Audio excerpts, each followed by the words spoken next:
annual State of the County. I wanted to start out by thanking Madam Corinne Farag, the Kane County Chair, for agreeing to present the State of the County address to businesses, to our business community and local leaders.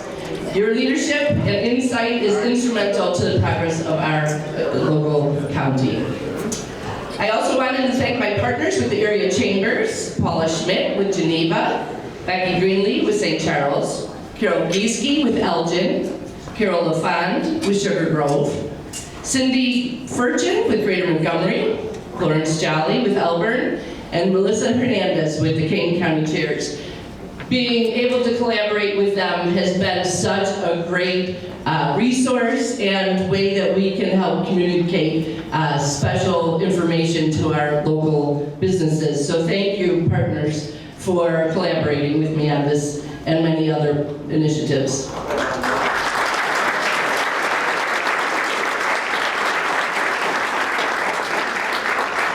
Breakfast is going to be served promptly, and I wanted to say that following Madam Parag's remarks, I will return and ask questions from the audience that have been submitted in advance. At this time, it is my pleasure to welcome Madam Chair Corinne Parag to the podium. Please help me by giving her a warm welcome.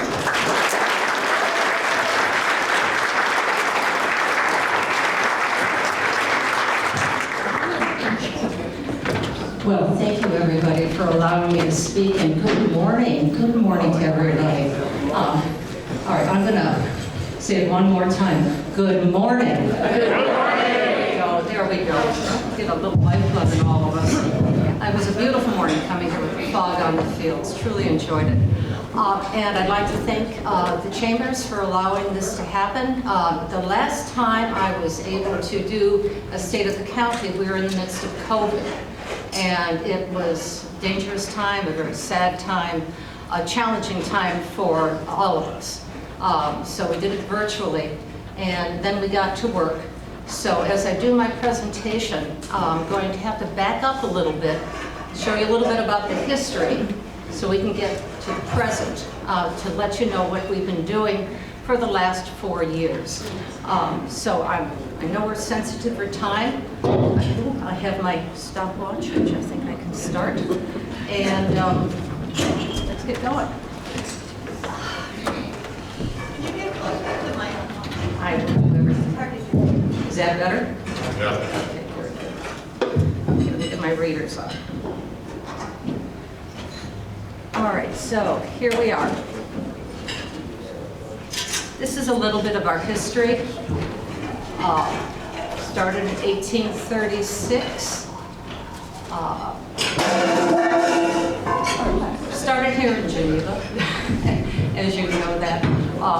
It was a small farming town developing to help support the needs of the growing Cook County area, the city of Chicago.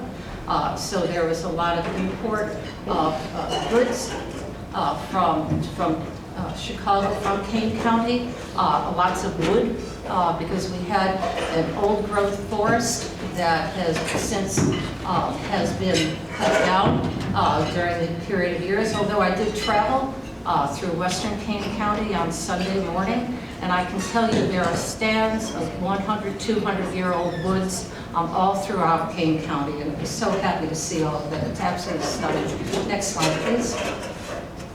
What is the county government? 82% of our general fund supports the courts, but the rest of the money supports county government, and this is what county government does. And there's more to it, and we have staff who's going to be presenting what they do today as well, because I don't want to say their words. I'd like them to be introduced, and so you can hear exactly what they have to say about their departments that they work so hard at and so brilliantly at. So this is everything that we do.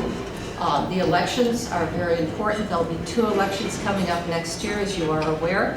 Election cycle always seems to happen every other year, and it's a very busy time for both political parties as well as for the county to make sure that we have fair and open elections. Next slide, please. So I'm doing it in 3 chapters. The first one is going to be the evolving. I don't know if any of you are fans of Clint Eastwood. Eastwood fan. And there's a film called The Good, the Bad, and the Ugly. So I didn't want to put that up. So I did just kind of a take on it. So the first one is the evolving. And the evolving is going to be the budget. So could I have the next slide, please? Here we go. Kane County by the numbers. Well, Kane County maintains internal budgetary controls. The objective of these budgetary controls is to ensure compliance with the legal provisions embodied in the annual appropriated budget approved by the county board. The county board is in charge of the budget. They set the budget, not the board chairman. It is the county board's responsibility to put this together and to pass it. They represent Kane County. All 24 of them represent the entire county. Oh. Sorry.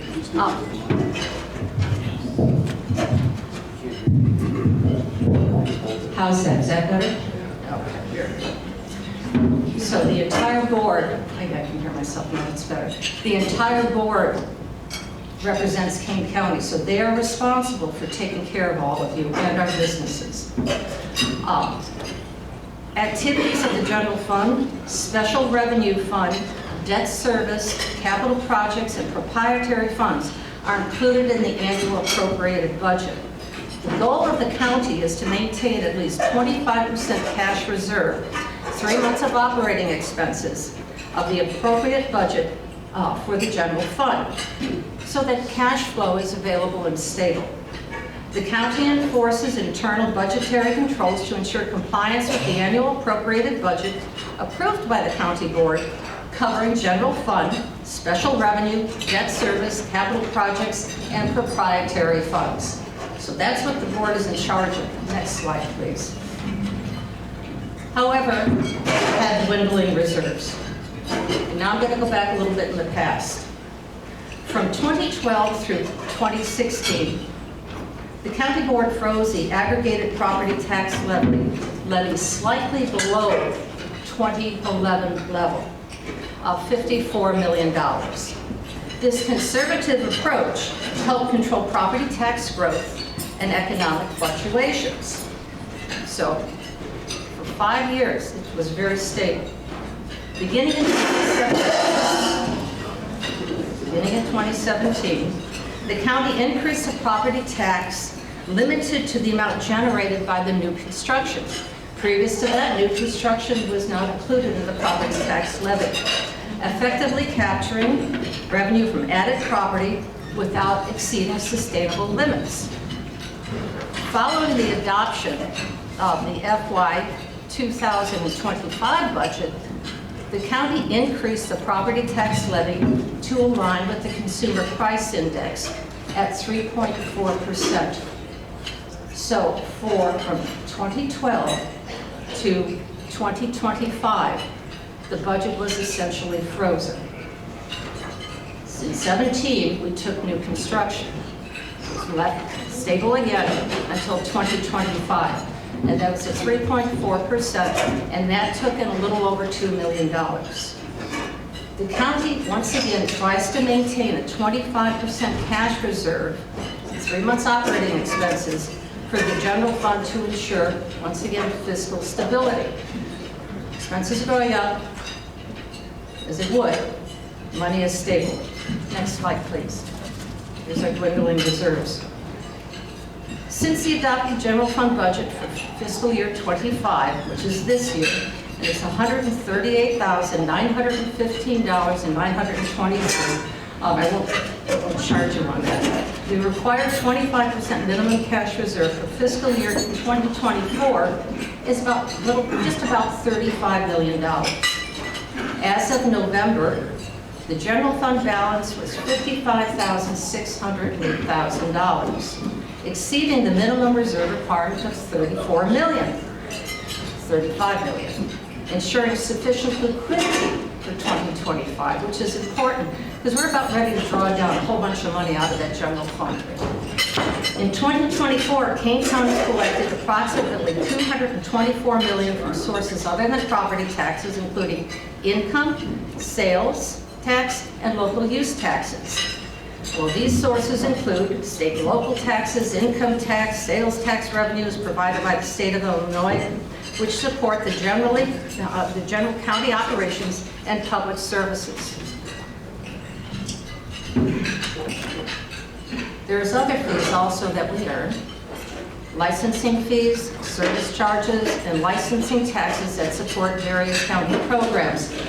The next thing I'd like to bring up is the motor fuel tax.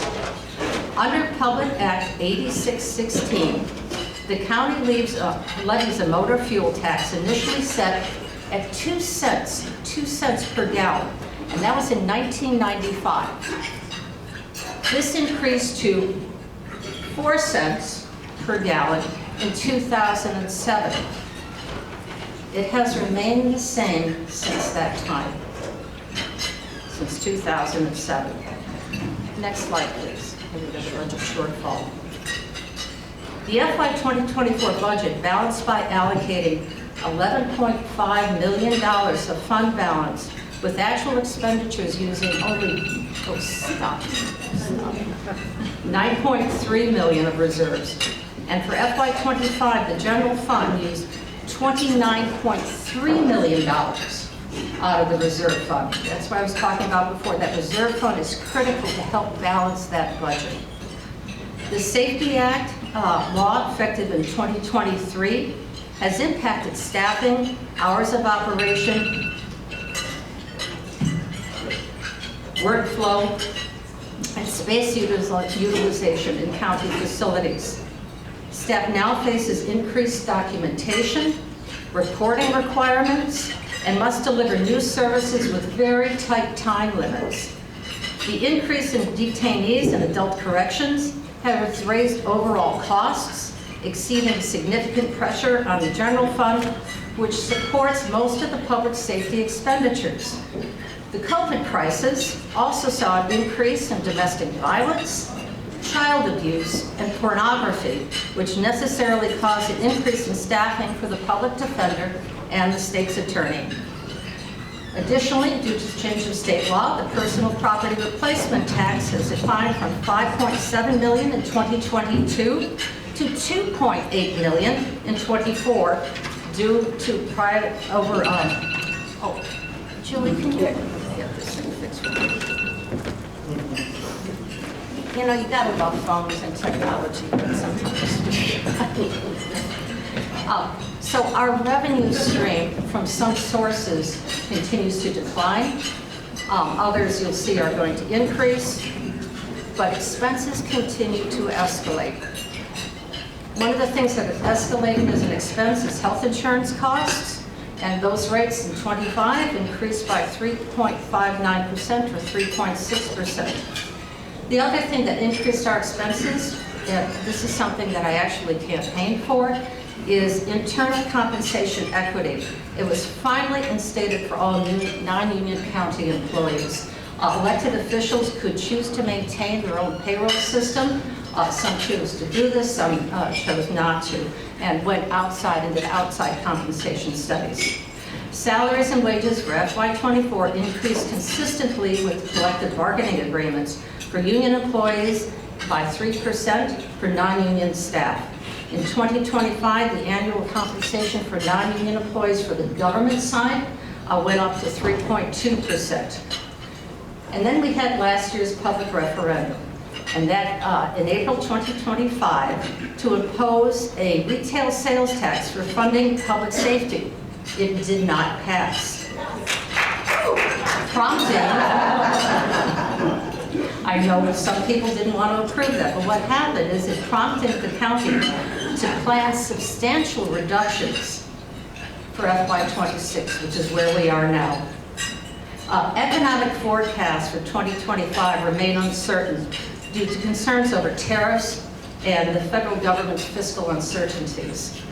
The potential shutdown of the federal government in Washington, which could happen tonight, can significantly disrupt the disruption of federal grants across the county, including in localities like Kane County, and key impacts include delay in grant payments, suspension of new grants, disruption of contractual commitments, and an impact on local planning and budgeting.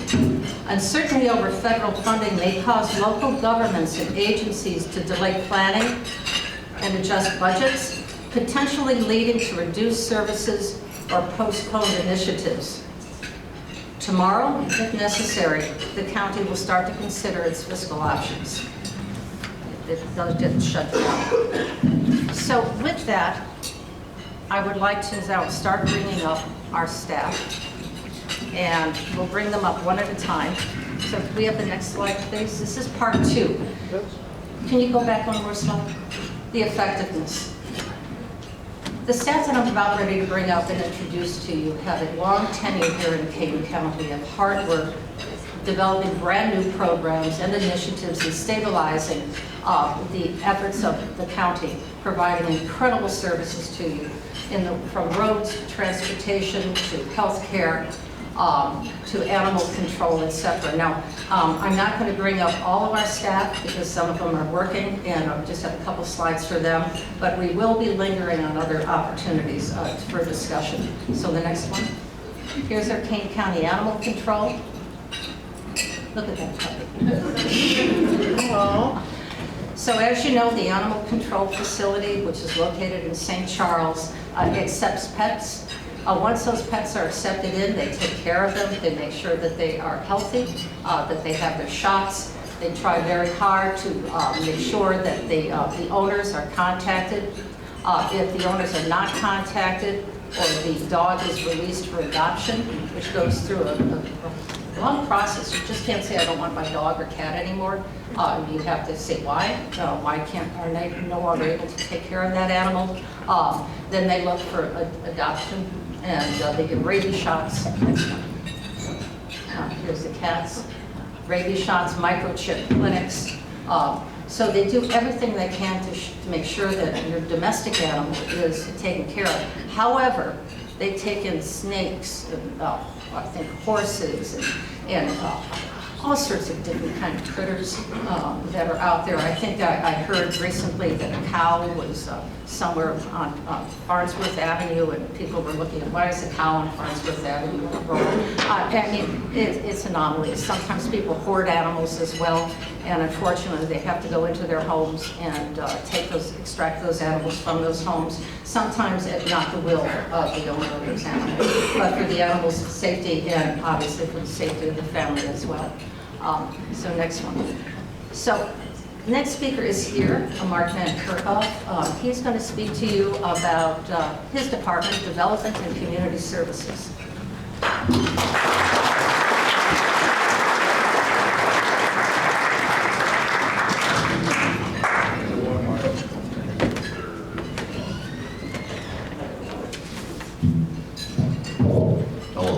Good morning, and thank you. So I get to follow puppies this morning. I don't know about, I get the short end of the stick. So the Kane County Development and Community Services Department, we have a lot of the traditional services like your own municipal community development departments do.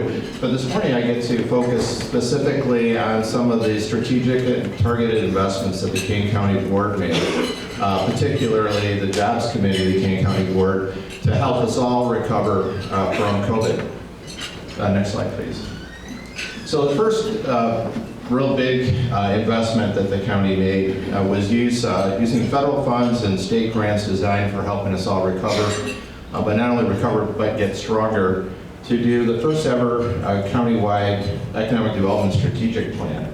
And that's it's available online. It's a very comprehensive document, but the number one recommendation that came out of that plan was recognizing that Kane County, while we were doing well overall, was the only county really in the Midwest of any population size that did not have a countywide economic development corporation as a public-private investment, really hearing the voice of the local business community. So that was one of the main recommendations.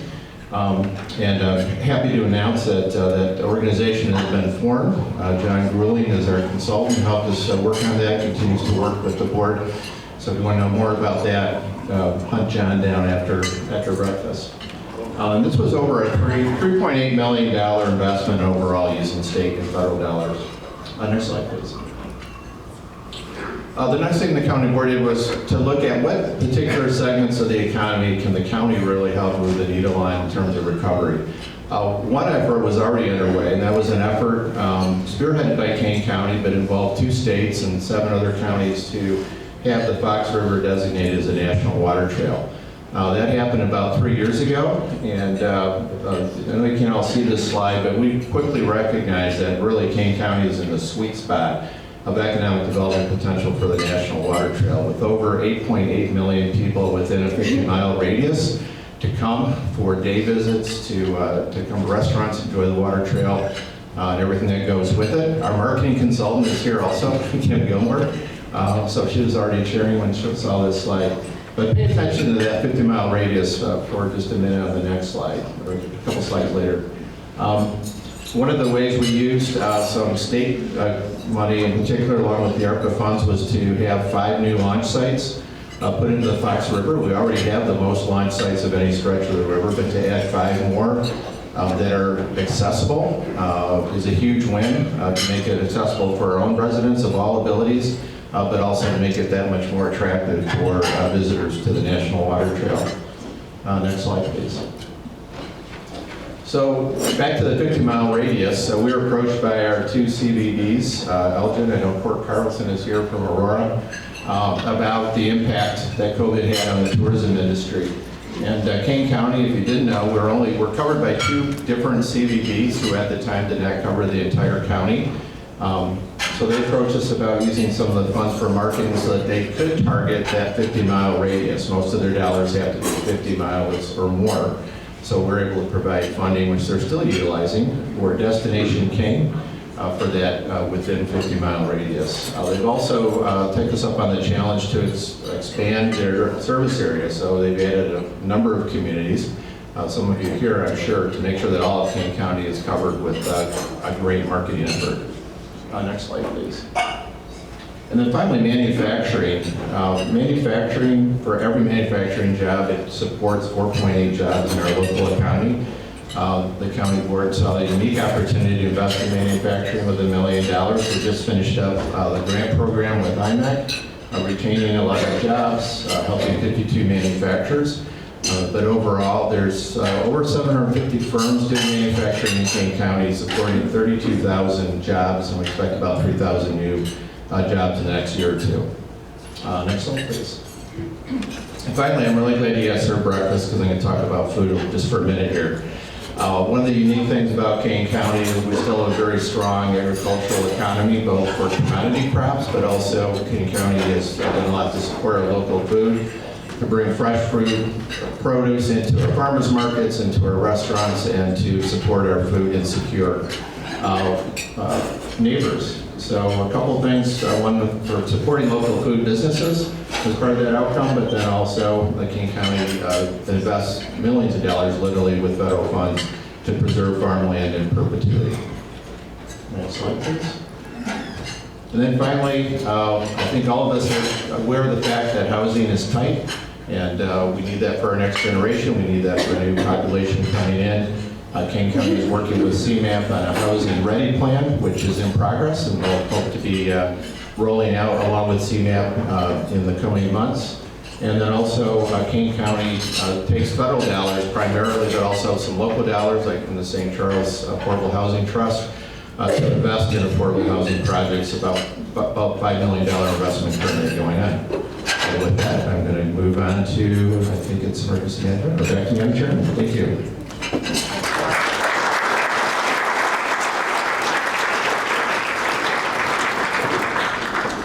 The Office of Emergency Management has really grown within the last few years. We have gotten a wonderful new executive director for that, Scott Gizecki.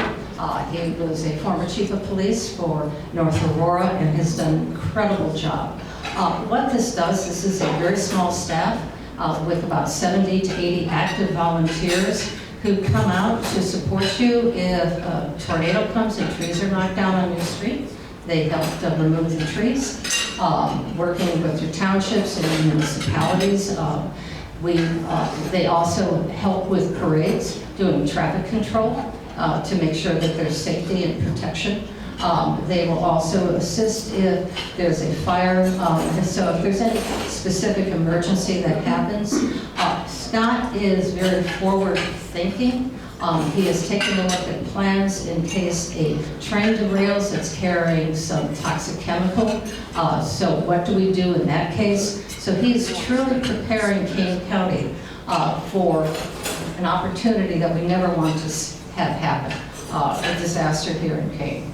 So he's taking a lot of time to make sure that that gets done. And this is one of the purchases that we got from the American Rescue Plan. The mobile,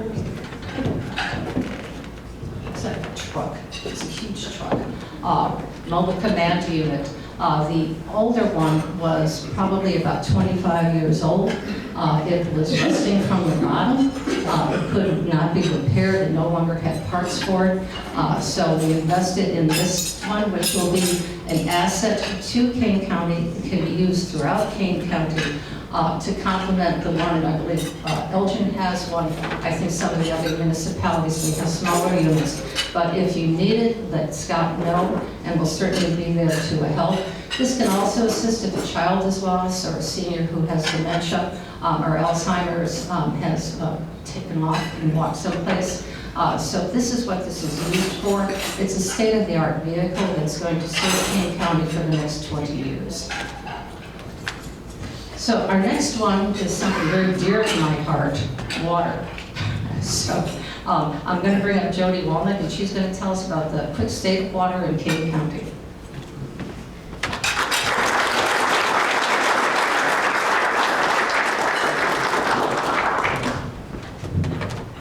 Good morning. I'm the Director of Environmental and Water Resources for Kane County, and we have a lot of programs that fall under our department, but I wanted to focus today on our sustainable water supply planning.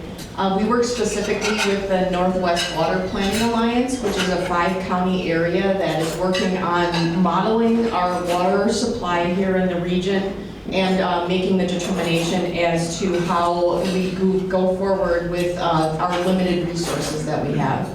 Next slide, please. So in the 1980s and the 1990s, if some of you remember, DuPage County specifically went on Lake Michigan water due to their dwindling groundwater supply.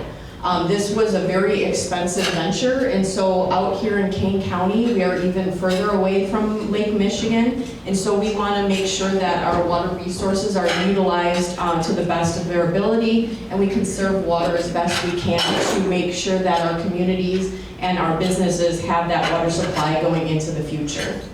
Next slide, please. So when we're looking at groundwater risk in Kane County, groundwater is our main supply. We have a few communities, Elgin and Aurora, that do use Fox River water.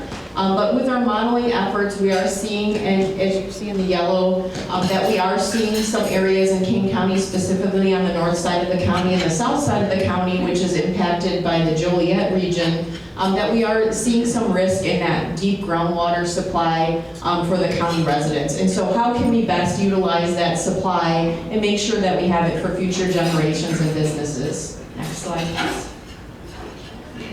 Many of our communities also rely on a shallow groundwater system, specifically our St. Charles, Geneva, and Batavia utilize the St. Charles bedrock aquifer. And those shallow supplies are really susceptible to our surface contamination. And so as we go forward, specifically here looking at the business communities, the sensible salting initiatives that we're pushing out as the county for the salt that goes on private property and the parking lots and on our roads is our main contaminant of that shallow groundwater system. And that salt stays in the shallow system for a long period of time. And so utilizing minimizing that salt and extending the life of that shallow system is going to help us with our water supply as well. Next slide, please. The secondary drinking water standard for chloride, which we're seeing from that Roosevelt, is 250 milligrams per liter. We're already seeing at those levels through that St. Charles Bedrock Aquifer. So whatever we can do and partner with our chambers of commerce and our private business owners to minimize that salt usage, we'll make sure that that use of that shallow aquifer is protected into the future. Next slide, please. Kane County did invest in our water supply sustainability through our ARPA funding. These are the programs that we invested in. The total dollar figure is upwards of $800,000, making sure that our groundwater supply is protected and that we have the best information, working with Illinois State Water Survey to model that groundwater effort and the usage in the groundwater and make sure that we can have that resource for future. Next slide, please. Just a quick overview of some of our other programs. Besides the stormwater management, we do floodplain management in my department. We also have the Climate Action Plan, which outlines 250 potential initiatives for climate action. We also installed an 8-acre solar field out at the Judicial Center that's saving the county upwards of $300,000 a year in electrical costs. And we also run this recycling events as well as county-wide recycling for our residents. And we have some great figures down there on the poundage of recycling that we've done. So I thank you for the opportunity to speak today.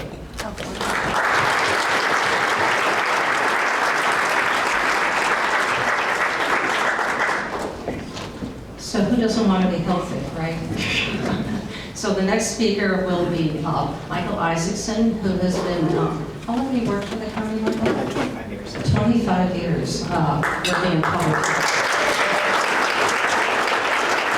Good morning, everyone. Thank you for being here, and I want to especially thank the Chambers of Commerce for bringing us together. We worked so closely during COVID, and Chambers are just such an invaluable resource for our business community, so nice to see people in person and not on Zoom screens. So. Here's our mission, vision, and values. I just want to point out two things. In the lower left-hand screen of the screen, you can see our values, and I just want to point out that listening and respecting are our two first values. And I just want to put out there, anytime you are interacting with anyone from the Kane County Health Department, no matter what your issue is, I hope that you find that we are listening to what your issue is, trying our best to understand how it is that we can best help you, and respecting is in public health. And unfortunately, COVID's a great example. There's strong viewpoints on a lot of different things. Public health is really where science and politics meet, but we want to meet people where they are. So that's something we instill in our staff.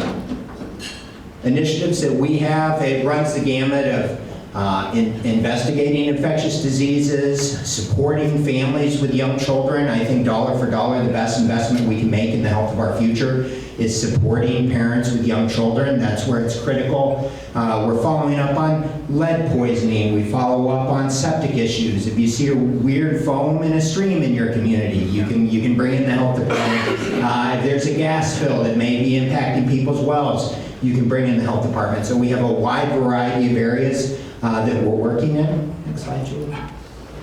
Every 3 years, we do a community health assessment where we bring folks together, we query what's going on in the community. We do, actually next slide, we do surveys. So we did over 2,000 surveys in this current round to ask residents what's important to them, what health issues are they seeing. We do focus groups, we bring people together to do in-depth surveys. And then with all of that information, we also look at the census data, hospitalization data, why are people getting sick, why are people dying.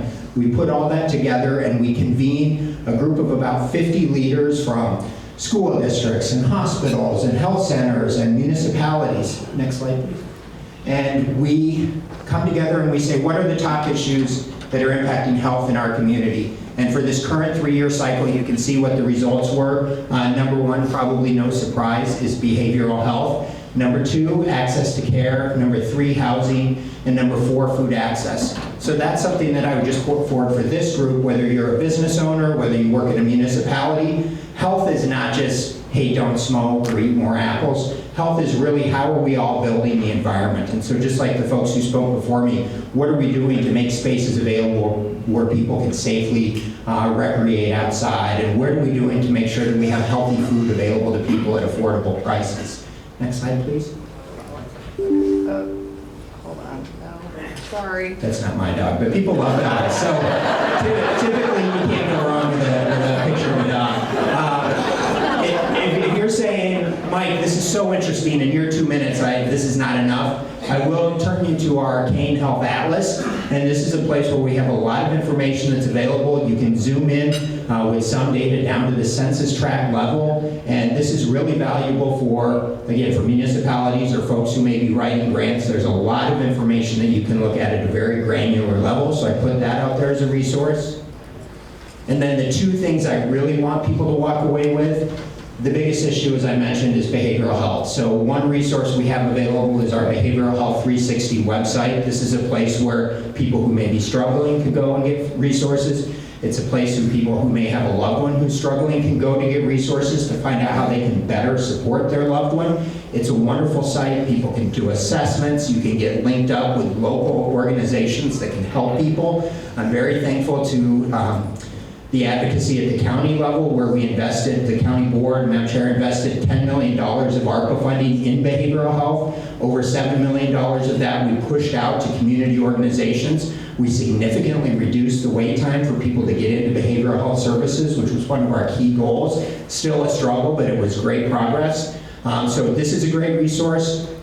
And then finally, I just want to leave you with 988. We're doing a big push to let people know about 988. This is now, hopefully you're hearing more and more about it, and I think it'll take some time. But if somebody is having a behavioral health issue, or again, if somebody that your friends or family is having a behavioral health issue, you can call this number, you can text this, you can go online and chat, and you can be connected with trained professionals who can help you work through an acute situation, or can be there to help somebody who may have an ongoing issue, whether it's substance use or mental health. So very important. And with that, thank you for your time.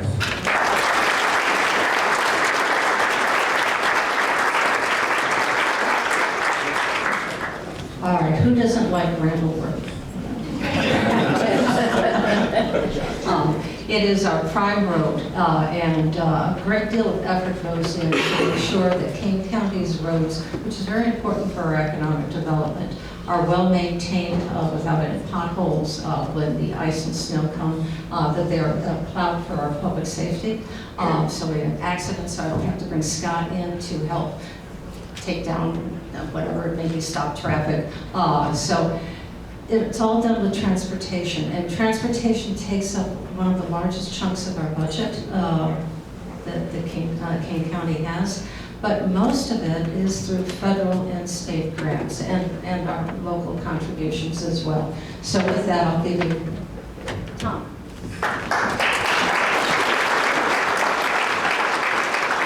Good morning, and thank you very much for the invite this morning. And I will spend a little bit of time just giving a really high-level overview. And if you have questions, you can talk with me later. But next slide. So this Division of Transportation, countywide, we look at a whole bunch of different aspects. Our main mission is to make sure that we're providing a safe and efficient transportation system that also maintains the county's values. And so there's a list of goals there, and we try to approach every single one of those goals in many different ways. Next slide. When we're looking at our vision for the future, we have a lot of public input. Oh, I'm sorry. We have a lot of public input in our processes, where we have 4,000 to 5,000 public comments on a regular basis. These documents that are listed here, these are the documents that guide our decision making. Most of these documents you might have been involved with in the past. We do our best to ensure that we're working on our long-range planning, as well as that we're working on our 5-year fiscal planning. It's a state law that our Division of Transportation does the fiscal planning for the next 5 years. Next slide. When we look at the various aspects of transportation, it happens at many levels. It happens at a regional level, it happens at a county level, municipal, and township. And we work very closely with the municipalities in Kane County through the Kane-Kendall Council of Mayors. The Kane-Kendall Council of Mayors is staffed by KDOT staff. This is where the federal funds that come to the municipalities flow through, as well as CMAP. CMAP is also the federal funding agency that programs those federal funds. So we work very closely with our regional partners, the RTA, IDOT, and CMAP. We also look at trying to, as best we can, bring in federal and state funds for the various projects that our municipalities and the counties work on. We work very closely too with the township on the motor fuel tax funds that are available. So we also have a number of committees that are involved with our planning processes at the Council of Mayors level, including the transit, paratransit, policy development, bike ped, infrastructure, etc. Next slide. Our challenges that are facing us is primarily growth in traffic. We have a lot of growth occurring right now. A lot of it is in the north end of the county. Elgin is growing significantly with population increases on an annual basis. And so there is a lot of growth still, and we're trying to address that. The growth causes safety and capacity issues at many of the intersections, so we're working on that. Right now, though, our needs exceed revenues. When we look at the recent need to move some of the RTA sales tax over to public safety, this is about almost $7 million annually that's moving from transportation to public safety. What it does is it removes our ability to go after grants now, so we will not be looking at grants except for on maintenance projects in the future. And it also, because of the matching funds, we just don't have matching funds now. And it also causes a revenue shortage. Our operations and maintenance, we're gonna have about a $3 million revenue shortage on an annual basis now going into the future. So we're not fully sure how we're going to address that. We're changing some of our operations and some of our approaches to make that work for us. And then the last challenge that we have is the RTA fiscal cliff. The county's working very closely with the RTA and with our legislators down in Springfield to explain the various issues that potentially losing 40% of the services will do to our citizens, as well as the reduction in RTA sales tax potentially, and those types of challenges. Right now, we're trying to figure out how we're going to be able to do our regular maintenance, including snow plowing, etc. Next slide. Transit's another issue that we're continually looking at. We work very closely with the RTA, as I mentioned, but we're working on riding Kane, and we're trying to right now develop a universal program with the RTA, which will serve all Kane County citizens. Right now, it's primarily sponsors, but this is something that we feel is important to make sure that we can adequately serve those that need transportation assistance. And then the 40% is also mentioned there too. Next slide. As far as our budget is concerned, our proposed budget is about $118 million. There's no property tax levy increase proposed for the Division of Transportation. You see our breakdown, most of what we do, our transportation projects, operations is a small aspect of that. The RTA sales tax, that mentions again some of the impacts, and we'll be working with the county board trying to address that. Next slide. And then this is just some of the project highlights. We're trying to address safety better, the recessed reflected pavement markings. If you've been out in some of the roadway systems in Kane County, you'll see those reflected markers now in the pavement.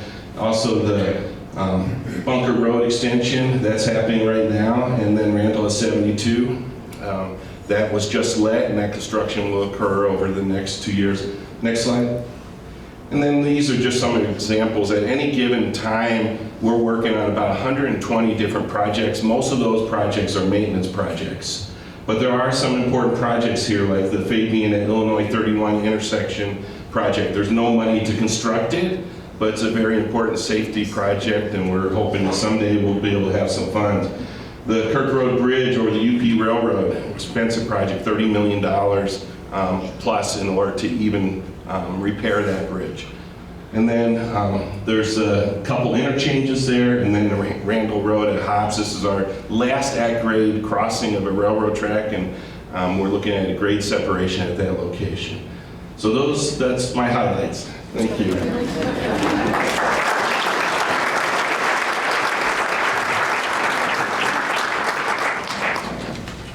So the opportunity. First of all, we hope that the state legislature, when they start considering what's going to happen with the RTA, that they really are very conscientious about the potential impact of lack of funding upon the counties.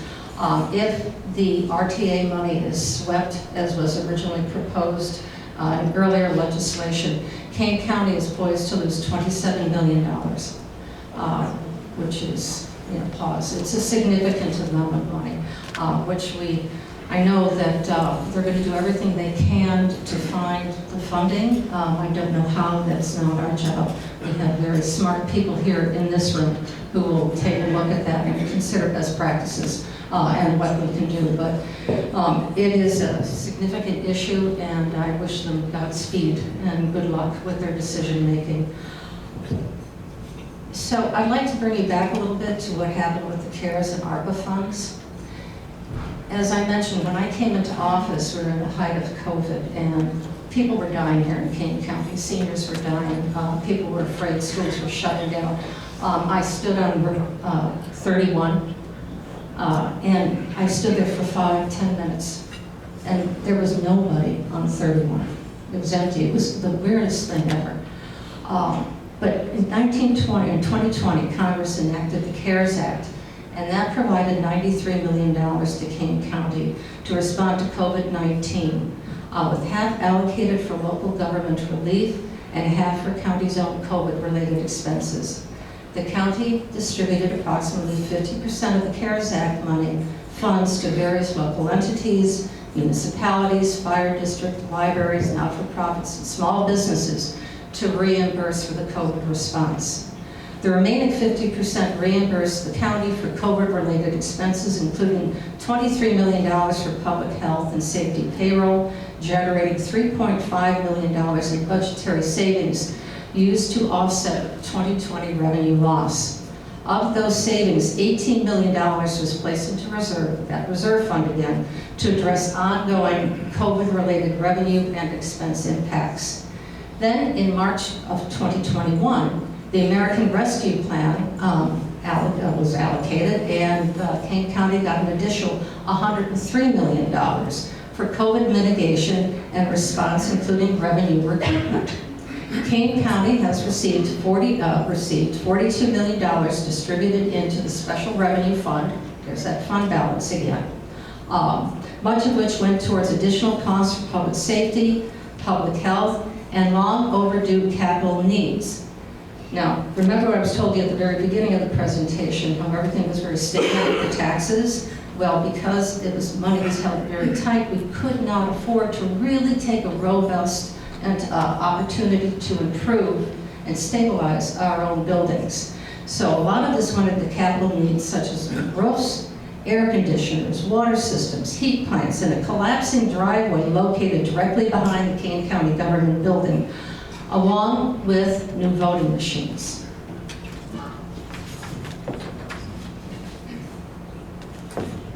Next slide. Kane County has a strong credit rating. In November 2020, Moody's Investors Service assigned Kane County an AA, capital A, lowercase a, 1 rating, indicated a very strong credit position that slightly exceeds the median rating for U.S. counties. The financial position. Moody commends Kane County for its robust financial health, supported by responsible fiscal management and a history of maintaining that strong fund balance. Well, their tax base. The county benefits from an extensive and diverse tax base with high income and wealth levels, providing stability and resilience to economic fluctuations. And then our debt profile. I'm happy about this. Kane County's debt burden is considered negligible relative to its financial capacity, reflecting disciplined debt issuance and repayment strategies. Our pension liability, while acknowledging an inflated pension liability, our pension is funded at 98%, which is significant. That is exceptional. Moody view remains positive due to the county's strong fiscal management overall. Our fund balance and cash reserve, Kane County maintains a fund balance as a percentage of operating revenue that is far superior to the U.S. median for counties, providing liquidity and fiscal flexibility. Additionally, the county's cash balance as a percentage of operating revenues is well above national averages, ensuring buffer and operational stability. That's why maintaining that cash balance, that fund balance, is so critically important for Kane County. We have to maintain those 3 months. The overall outlook, Moody's highlights in Kane County's conservative fiscal policies, extensive tax base, and strong liquidity position as key factors supporting its high credit rating and positive outlook. Next slide. So our economic development. Another piece of paper.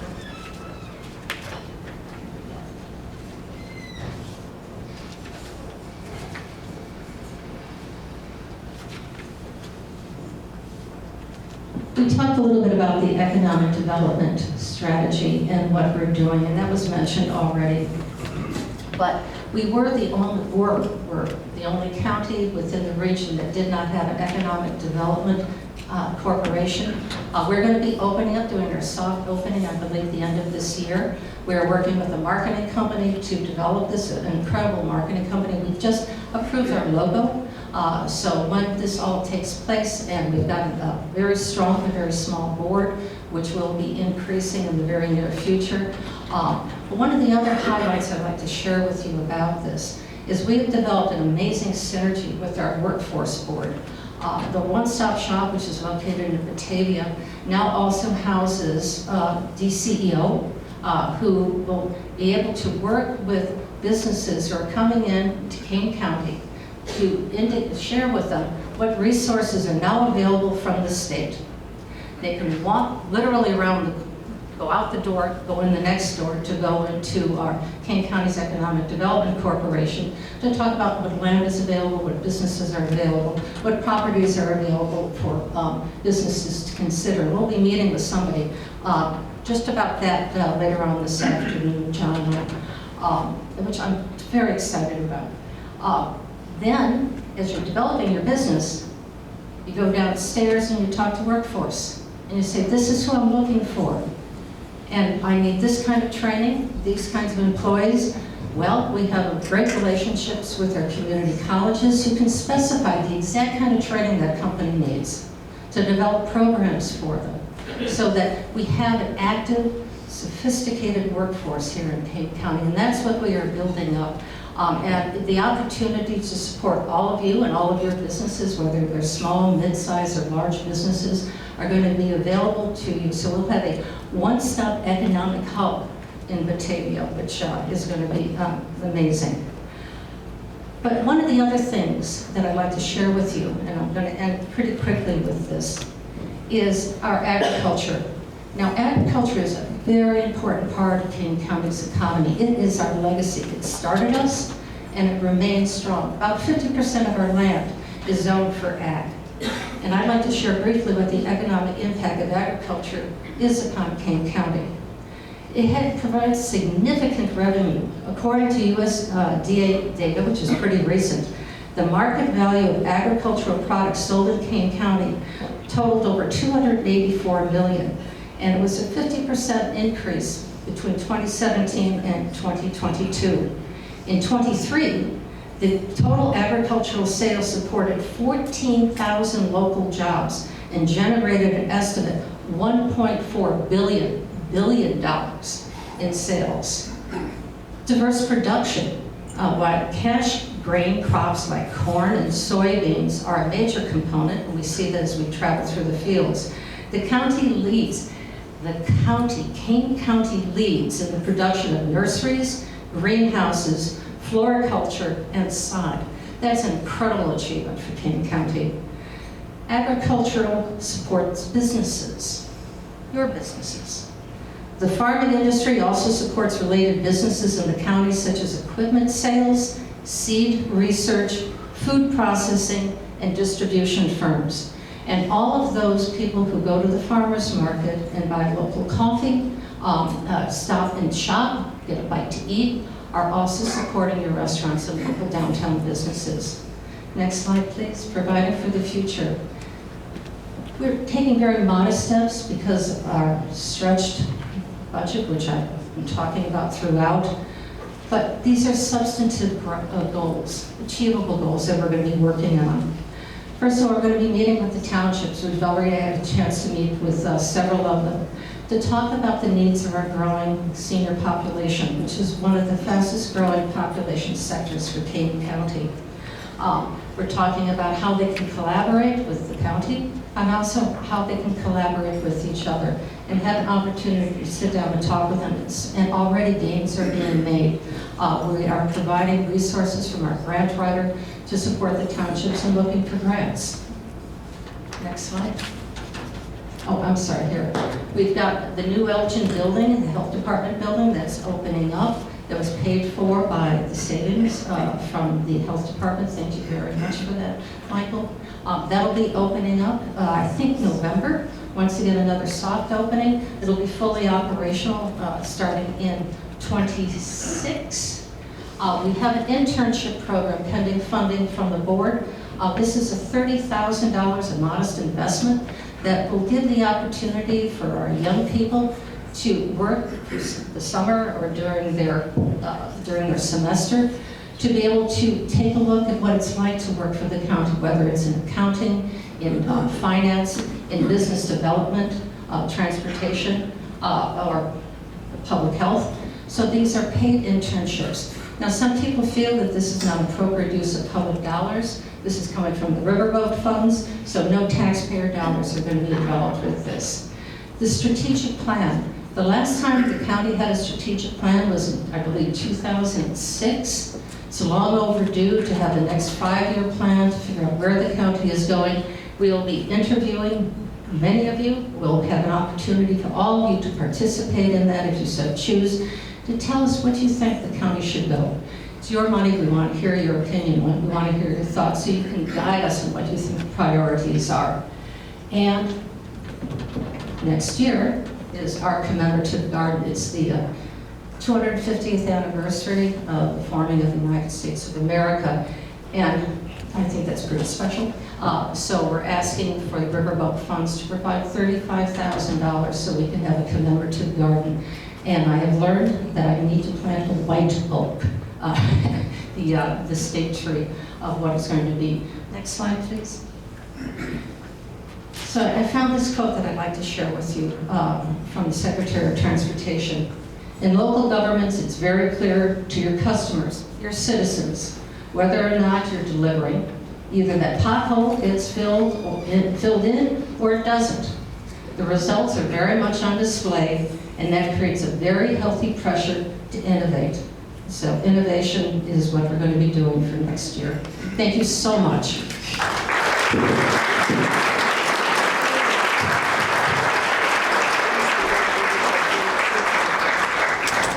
Thank you, Madam Chair. Thank you so much, Madam Chair Brock. That was very informative. Thank you for giving us an update. Thank you to our county leaders for your update. We do have time now for a couple of questions and answers that were submitted in advance. So I know you may have to rely on the information from your staff, but one of the questions that we received is, as you can imagine, school districts feel the effects of population growth immediately through new housing developments, shifting demographics, or increased service needs. With that in mind, as Kane County continues to grow and welcome new residents, what strategies are the county board prioritizing to ensure that infrastructure, including transportation, housing, and social services, keeps pace with this growth in a way that also supports strong schools and thriving communities? Well, all right, now. As many of you may know, I proudly served on the St. Charles School Board for 8 years. And we saw growth, and we saw a drop in population. And it changes, it goes back and forth, depending on people moving in, young families moving in. There's now, because of Kane County and because of COVID, an increase in young people moving here to Kane County. But it's really up to the municipalities, because as you annex property, as we saw what most recently happened at Campton Hills, that municipality then becomes responsible, as in Sugar Grove, as in Pingree Grove, etc. They become responsible for the infrastructure support that happens. But we can guide, we can help, we can provide the resources that we saw with the water to make sure that we can do water studies, to make sure that there's adequate water. We can make sure that the roads are built adequately. We can make sure that we do inspections to make sure that the sewers are put in properly, because I've heard recently horrible stories that happened in the past that it was just placeholder sewers, not real sewers, that were put in, and developers left during the quick time. So this is something we have to do hand in hand with, and we have to make sure that when buildings are built for schools, and I'm being very conservative with this, is that, again, the population ebbs and flows. So do not build out the schools that cannot be sustained population for the next 50 years. I think that's something very carefully to consider. Great, thank you. This question is related. Kane County has long valued its open space and agricultural heritage. How does the county plan to balance growth and development while preserving farmland and natural areas that are central to our community's identity and economy? That's a challenge. I mean, that really is a challenge. As I just mentioned, when you are taking farmland, and Kane County in this part of Illinois has some of the richest farmland in the country. It's incredible. I know nothing about farming, but that I continually hear. It's a viable resource for all of us. It is Kane County's heritage. But whether or not you feel about solar fields in Plano, there's a 2,000-acre solar field that's being put up, taking farmland away for the next 35 years. Now, whether or not it enriches the soil further on as those solar fields are reduced, but nonetheless, that is a challenge that we are facing and the Kane County Board is facing, giving approval of those solar fields. The other thing is housing. Farmer generation of farms, people no longer want to farm. We see by the studies that there are less owners of family farms than there were in the past. They're aggregate, they're corporate farms, they're larger sizes of farms than they were in the past. So we have to make sure that we cultivate and continue to cultivate the next generation of farmers. I'm working on a concept plan for them to teach about urban farming, but that is something I'll talk to you about next year as the plan comes forward. Thank you. With the recent defeat of the tax increase referendum, what adjustments are being made to county services, and is there consideration of bringing another referendum question to voters in the near future? Well, I can answer the first one. The second one's going to be dependent upon the board. Yesterday, I just sent out a letter to all of our county elected officials asking them kindly to reduce their budgets by 8%. We have already allocated the amount of money that they have to reduce the budget by. We have to get that done. We have to maintain that fund balance, and we're going to ask all of their cooperation and I know it's going to be a challenge for them. State's attorney and the public defender are going to lose maybe about 40 to 50 possibly of their attorneys. So it's going to be a different reality here for Kane County.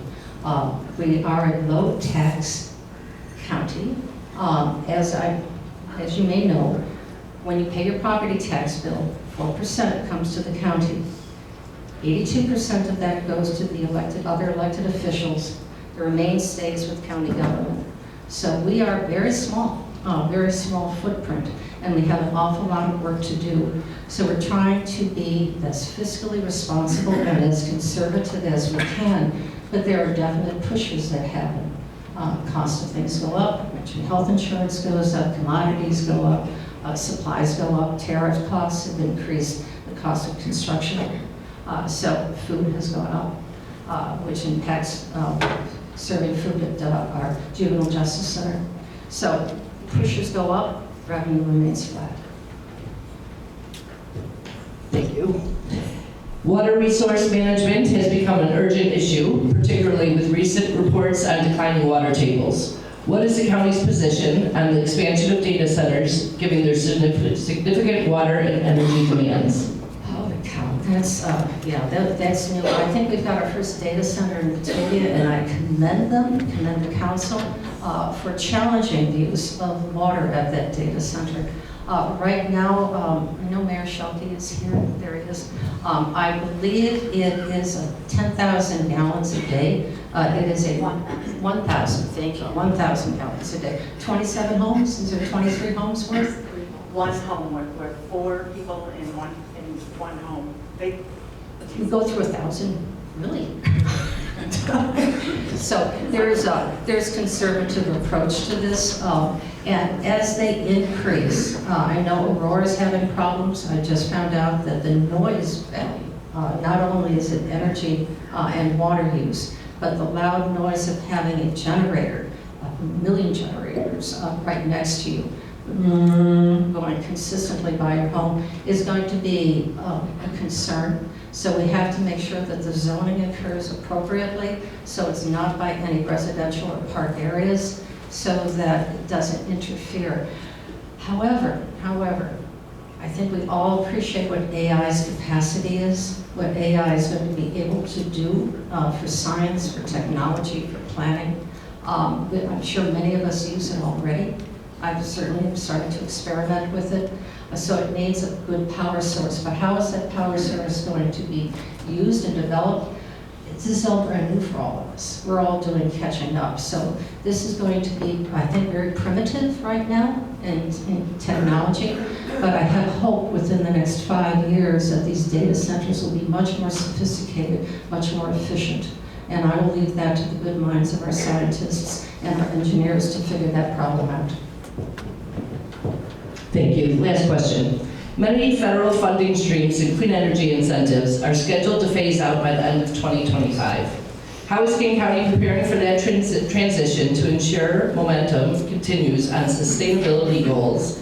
And how will the county ensure that programs remain equitable and accessible for all residents, especially middle and lower income households? Oh, Jody, do we have any information on the climate action plan? Do you know? That is something, I do know I want to buy some doors for my house, and that the plan is going to end at the end of this year, so. Yeah, it certainly it is a challenge without those federal funds coming in and many of the incentives expiring. We are reinvesting $1.2 million to date. We will have some programs rolling out next year for energy efficiency. Our first program rolled out this fall/winter for energy efficiency for farmers in Kane County. That's available on our website. We're going to be rolling out a low-income energy efficiency program. These funds are coming into the county through our electric aggregation program. And so as we continue forward, we will be continuing to reach out to our community and make sure that residents are aware of when these incentives are expiring, so they're able to get their paperwork in ahead of time, as well as continuing to look for grants for our residents to make sure we're doing our best to lower the energy costs for them. Thank you so much.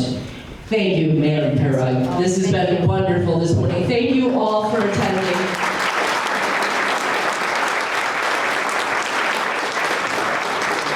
I appreciate your time and effort. And thank you to the county leaders who have joined us. And I want to thank my chamber partners again for making this happen.